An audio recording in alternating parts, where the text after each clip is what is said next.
지금 대전환기가 오고 있다는 건 아십니까? 전 세계 금융 시스템이 통째로 바뀌고 있습니다. 수조 달러가 묶여있는 국채, 채권, 주식이 블록체인 위로 올라오고 있습니다. 트럼프발 관세 전쟁으로 글로벌 공급망이 흔들리는 지금 미국은 조용히 다음 판을 짜고 있습니다. 그런데 여기서 질문 하나 드리겠습니다. 이 대전환기에서 가장 상위권에 있는 건 누구일까요? 미국 정부입니까? 블랙록 같은 기관입니까? 그렇다면 개인은 여기서 그냥 도태되는 걸까요? 아닙니다. 방법이 있습니다. 그것도 단 390만 원으로 가능합니다. 그 답은 리플 XRP 2000개입니다. 리플 2000개로 상위권에 오를 수 있다는 얘기가 허황되게 들리실 수 있습니다. 오늘 영상에서는 이게 허황된 이야기가 아니라는 것을 숫자와 팩트로 설명하겠습니다. 현재 리플은 1.41달러, 하나로 약 2079원에 거래되고 있습니다. 오늘 영상을 끝까지 보신다면 왜 지금 이 390만 원이 역사적인 자리를 잡는 돈인지 명확하게 이해하실 수 있을 겁니다. 안녕하세요. 비트코인 리플바입니다. 역사를 보면 거대한 전환기마다 패턴이 있습니다.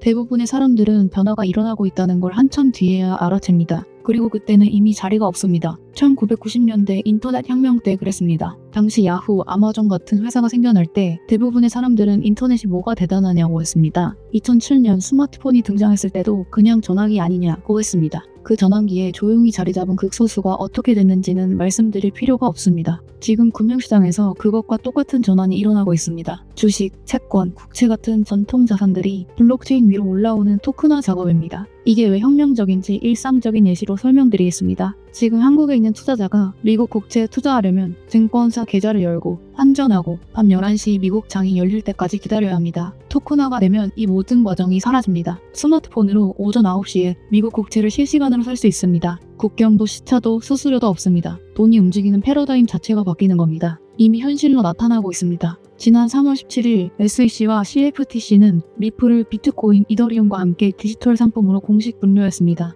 SEC는 뉴욕 증권거래소 규정 변경 제안에서 리플을 ETF 적격 자산으로 명시했습니다. 블랙록 CEO 레리 핑크는 모든 자산이 토큰화될 것이라고 공식 선언했습니다. BCG는 2030년까지 이 시장이 16조 달러에 달할 것으로 전망합니다. 그리고 한국도 움직이기 시작했습니다. 6월 3일 대선이 코앞입니다. 어떤 후보가 당선되든 가상자산 현물 ETF 도입은 이미 경제성장 전략 공약에 들어가 있습니다. 전 세계에서 리플 거래량이 가장 강한 한국의 기관 자금이 합법적인 ETF 파이프라인을 타고 쏟아져 들어오는 그 순간 리플을 미리 들고 있는 사람과 그렇지 않은 사람의 운명은 완전히 갈리게 됩니다. 미국이 왜 이 판을 이렇게 서둘러 가는지 속사정이 있습니다. 현재 미국의 국가부채는 34조 달러를 넘었습니다. 매년 갚아야 할 이자만 천문학적입니다. 종이 달러를 찍어내는 것만으로는 이 부채의 늪에서 빠져나올 수 없습니다. 방법은 하나뿐입니다. 전 세계 자산을 토큰화하여 미국이 주도하는 블록체인 위에서 거래하게 만드는 겁니다. 16조 달러, 나아가 수백조 달러의 자산이 리플 레저 위에서 24시간 거래되기 시작하면 그 과정에서 발생하는 유동성과 수수료는 고스란히 미국의 금융 영향력 아래에 놓이게 됩니다. 달러 패권의 심장부에도 금이 가고 있습니다. 1974년부터 미국과 사우디아라비아가 맺었던 페트로달러 협정이 공식 종료되었습니다. 석유는 오직 달러로만 결제한다는 약속, 반세기 만에 깨진 겁니다. 사우디는 이제 위안화,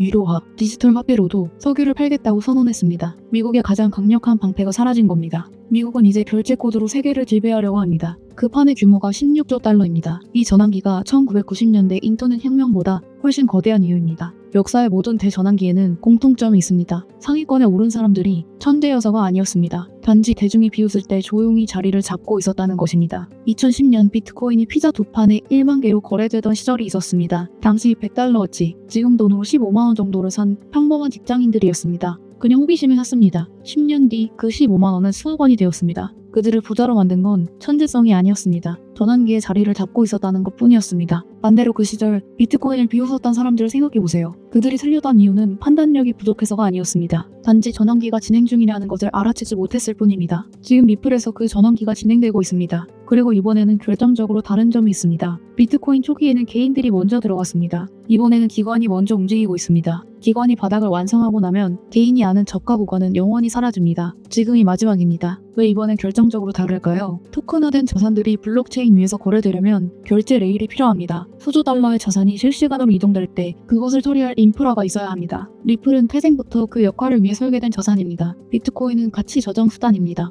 이더리움은 스마트 컨트랙트 플랫폼입니다. 리플은 다릅니다. 결제, 청산, 국경 간 자금 이동을 위해 만들어진 자산입니다. 지금 이 구조를 들여다보면 정확합니다. 중심에는 리플 레저가 있습니다. 블랙록의 토큰화 국채가 그 위에 얹힙니다. 골드만삭스, 시티은행, JP모건이 넥서스 247 네트워크로 실시간 연결됩니다. RLUSD 스테이블 코인이 유동성을 공급합니다. 전 세계 토큰화된 자산이 이 레일 위를 흐를 때마다 소량의 리플이 수수료로 소각됩니다. 시장이 커질수록 공급은 줄고 수요는 폭발하는 구조입니다. 리플의 RLUSD를 단순한 코인으로 보시면 안 됩니다. 기관들이 리플 레저 위에서 실물을 처리할 수 있게 해주는 핵심 부품입니다. 100% 보증되는 준비금 자산, 미국 금융당국의 규제 통과, 실시간 감사 가능한 투명한 구조, 월가가 안심하고 실무에서 쓸 수 있는 기준점입니다. RLUSD가 활성화될수록 리플 레저 위에 거래량이 늘어나고 거래량이 늘어날수록 소각되는 리플의 양이 증가합니다. 수요와 희소성이 동시에 올라가는 구조입니다. 비트코인 현물 ETF가 승인된 2024년 1월을 기억하십니까? 그날 하루 만에 시장은 폭발했습니다. 하지만 진짜 돈을 번 사람들은 그날 산 사람들이 아니었습니다. ETF 승인 6개월 전 비트코인 가격은 횡보하고 있었습니다. 개인 투자자들은 지쳐서 물량을 던지고 있었습니다. 하지만 온체인 데이터에는 이미 신호가 찍히고 있었습니다. 거래소 보유량이 줄어들고 대형 지갑으로 물량이 이동하고 있었습니다. 기관들이 ETF 승인 전에 조용히 바닥을 다지고 있었던 겁니다. ETF가 승인되는 순간 시장가로 살 수 있는 물량이 없었습니다. 가격은 수직으로 올라갔죠. 지금 리플에서 그와 동일한 패턴이 진행되고 있습니다.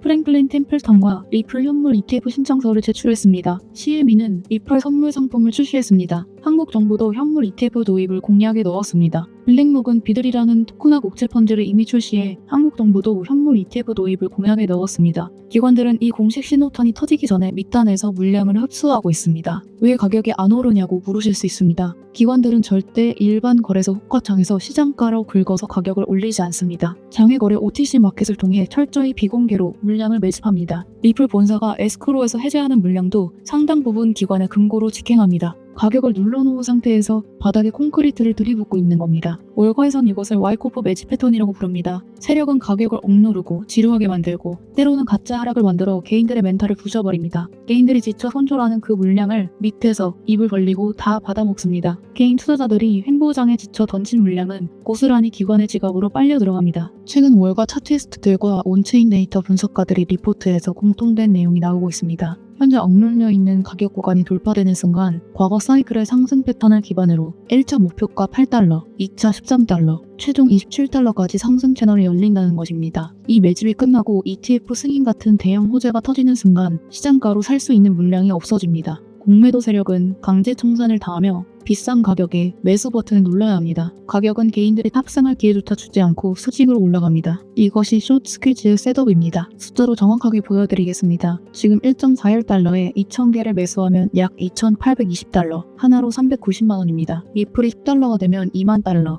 약 2,800만원입니다. 20달러가 되면 4만 달러, 약 5,600만원입니다. 그런데 핵심은 이겁니다. 리플이 10달러를 넘는 순간 2,000개를 모으려면 2만 달러, 2,800만원이 필요합니다. 지금 390만원으로 살 수 있는 것을 그날은 2,800만원을 내야 살 수 있습니다. 이 문은 한번 닫히면 다시 열리지 않습니다. 10달러가 넘어가면 단순히 진입 비용만 비싸지는 것이 아닙니다. 시장의 메커니즘 자체가 변합니다. 지금 1.41달러 구간에서는 사람들이 단타 수익을 노리고 매일 엄청난 물량을 사고 팝니다. 하지만 가격이 두 자릿수로 올라가면 1만 개 클럽에 들어간 사람들은 절대 이 물량을 시장에 던지지 않습니다. 호가창에서 살 수 있는 유통 물량 자체가 증발해버립니다. 사려는 기관의 자금은 수백억 달러씩 대기하고 있는데 팔려는 사람이 없는 초과 수요의 상태. 이것이 2,000개 클럽에 미리 진입한 사람들이 누리게 될 진정한 희소성의 권력입니다. 그리고 이 숫자를 보세요. 현재 전 세계에서 1만 개 이상의 리플을 보유한 지갑은 40만 개가 채 되지 않습니다. 수십억 인구 중 40만 명, 전 세계 인구의 0.005%입니다. 지금 2,000개를 들고 있다는 것만으로도 여러분은 이미 전 세계 극소수에 해당하는 위치에 있습니다. 비트코인이 100달러였을 때 1만 개를 들고 있던 사람이 전 세계에 몇 명이나 됐을까요? 그리고 그 사람들은 지금 어디에 있을까요? 지금 리플 2,000개를 들고 있는 여러분의 위치가 그것과 얼마나 닮아 있는지 생각해보세요. 그리고 한 가지를 더 명심하세요. 단순한 가격 차익만이 전부가 아닙니다. 토큰화 시장이 16조 달러 규모로 커지고 리플이 그 결제 레일의 중심에 자리 잡을 때 2,000개가 만들어낼 수 있는 가치는 지금 계산기로 두드리는 단순 차익을 아득히 뛰어넘을 것입니다. 리플은 수년 동안 이 순간을 위해 준비해왔습니다. 모두가 밈코인에 정신이 팔려있을 때 묵묵히 금융의 레일을 깔아왔습니다. ODL 온디맨드 유동성 시스템, 은행과의 파트너십, RIUSD 기관급 스테이블 코인 출시, 단기 펌핑에는 관심이 없었습니다. 국경 간 결제, 유동성 관리, 국제 토큰화 같은 수조 달러 규모의 문제를 해결하는 데 집중했습니다. 이제 그 기반 작업이 완전히 끝났습니다. 지금 왜 가격이 안 오르냐고 물으시는 분들이 있습니다. 이유는 명확합니다. 지금 좋은 소식들은 리플 코인 가격이 아니라 리플의 기관 인프레를 키우는 쪽으로 먼저 흡수되고 있습니다. 기업 가치는 나날이 견고해지는데 그 내재 가치가 아직 코인 시세로 전이되지 못한 상태입니다. 홀더분들의 안목이 틀린 것이 아닙니다. 단시 시장이 그 잠재력을 가격으로 인정해주는 시기에 아직 당도하지 않은 것뿐입니다. 내일은 이미 깔려 있습니다. 주요 플레이어들은 이미 테이블에 앉아 있죠. 이미 유동성은 주입이 되고 있습니다. 조정은 오겠지만 그 조정의 바닥은 매번 더 높아질 것입니다. 6조 달러 규모의 미국 국채 시장 중 단 일부만 블록체인 위로 옮겨진다고 생각해보세요. 그 뒤를 주식, 펀드, 채권이 따라간다면 어떤 일이 벌어질까요? 리플은 이 유동성의 흐름의 결제 레일이자 연료입니다. 오늘의 리플 1.41달러는 단순히 저평가된 것이 아닙니다. 곧 열릴 금융 시스템의 규모에 비하면 우스울 정도로 싼 겁니다. 사람들이 조금 더 떨어지면 사야지라고 말할 때 그들은 전체 그림을 완전히 놓고 있는 겁니다. 혁명이 일어날 때 가장 중요한 것은 그 타이밍을 맞추는 게 아닙니다. 혁명이 일어나기 전에 상위권에 미리 자리를 잡는 것이 중요합니다. 여러분 지금 리플을 보유하고 계십니까? 만약 2,000개를 들고 있다면 여러분은 이미 전세계 0.005%에 해당하는 위치에 있습니다. 다음 상승 구간이 시작되면 그것이 리플 ETF 승인이든 한국 현물 ETF 도입이든 클래리티 법안 통과든 대규모 숏스퀴즈든 상관없이 XRP는 저가 구간을 영원히 벗어나게 됩니다. 그때가 되면 지금 1.41달러, 390만원을 기억하는 사람과 그렇지 않은 사람의 결과는 완전히 달라집니다. 완벽할 필요가 없습니다. 천재적인 판단도 필요 없습니다. 아마존 첫 투자자도 2010년 비트코인을 15만원어치 샀던 사람들도 그때는 몰랐습니다. 단지 그 기회가 있었을 때 투자 결정을 내렸고 계속 그 자리에 있었을 뿐입니다. 이것은 개인이 만든 버블이 아닙니다. 기관이 구축하는 인프라입니다. 390만원, 리플 2,000개, 새로운 대전환 시대에 당신이 생각하는 그 자리에 하는 비용입니다. 리플 관련 최신 정보와 분석은 더보기란 링크에서 실시간으로 공유하고 있습니다. 함께 준비하실 분들은 들어오세요. 구독과 좋아요는 영상 제작에 큰 힘이 됩니다. 지금까지 비트코인 리플바였습니다. 감사합니다.